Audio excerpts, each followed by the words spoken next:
Hello, guys. Welcome to all once again. There is a story of women empowerment. मीठे दरिया की मछली। उसने जब इस संसार में अपना पहला नन्हा सा कदम लिया तो दादी ने उसकी झील सी गहरी और मछली जैसी बड़ी सुंदर आंखें देखकर बड़े प्यार से उसका नाम मीनाक्षी रखा, अर्थात मछली जैसी आंखों वाली। पूरे घर की लाडली मीनाक्षी जैसे जैसे बड़ी होने लगी, लोगों की स्वयं के ऊपर टिकती ठहरती निगाहों से उसे यह एहसास हो गया कि वह भला की सुंदर है। चंपई रंग, तीखे नैन नक्श, सांचे में ढली काया और कमर तक झूलते काले घने लहराते बाल। रोमांटिक उपन्यास पढ़कर युवा होती मीनाक्षी सपने देखती कि किसी दिन कोई सजीला राजकुमार आकर उसे ब्याह ले जाएगा और उसे रानी बनाकर रखेगा।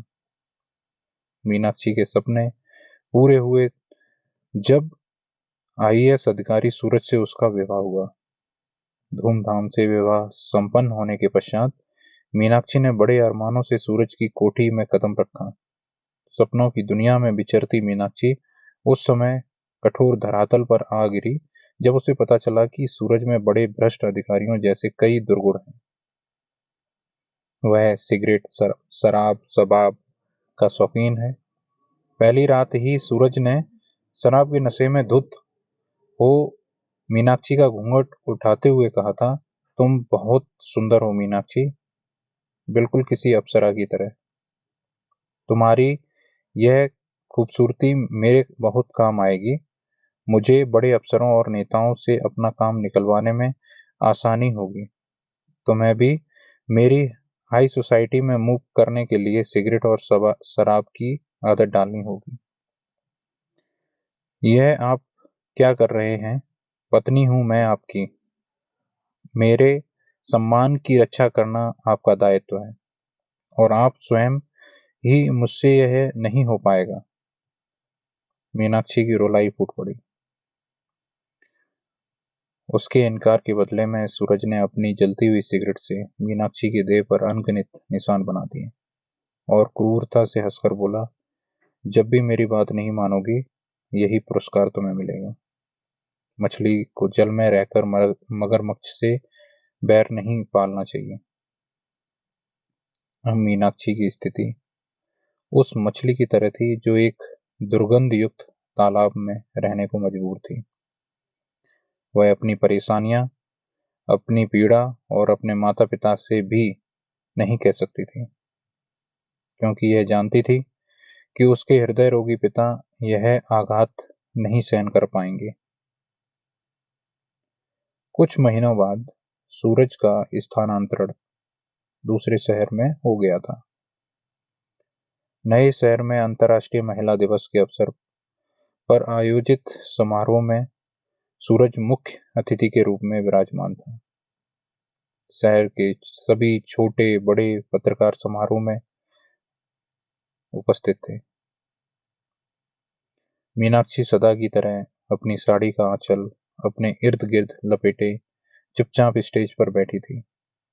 सूरज को मालाएं पहनाई जा रही थीं और उसकी कर्मठता के किस्से हवाओं में गूंजे गूंजे रहे थे। तभी अचानक एक महिला पत्रकार ने प्रश्न उछाला, मैं महिला दिवस के अवसर पर मैडम के विचार जानना चाहती हूँ। सूरज कुछ बोल पाता या मीनाक्षी को रोक पाता, उससे पहले कि मीनाक्षी ने माइक हाथ में लेकर बोलना आरंभ किया। आप देख रहे हैं कि मैंने साड़ी का आंचल अपने चारों ओर लपेट रखा है। ऐसा करना शालीनता की निशानी नहीं, मेरी मजबूरी है।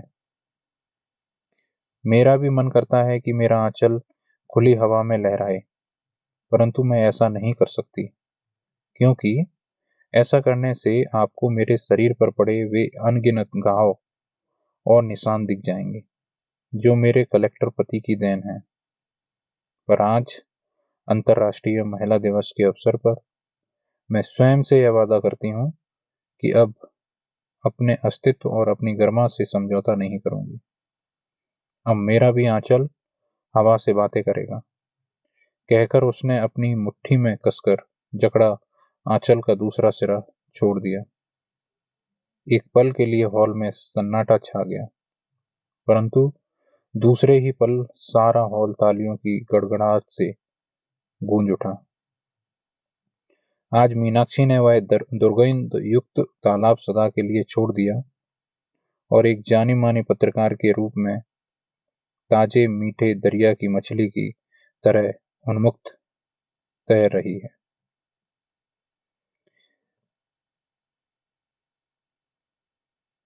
If you like this story, please like, share and subscribe. Thank you for watching. Thank you.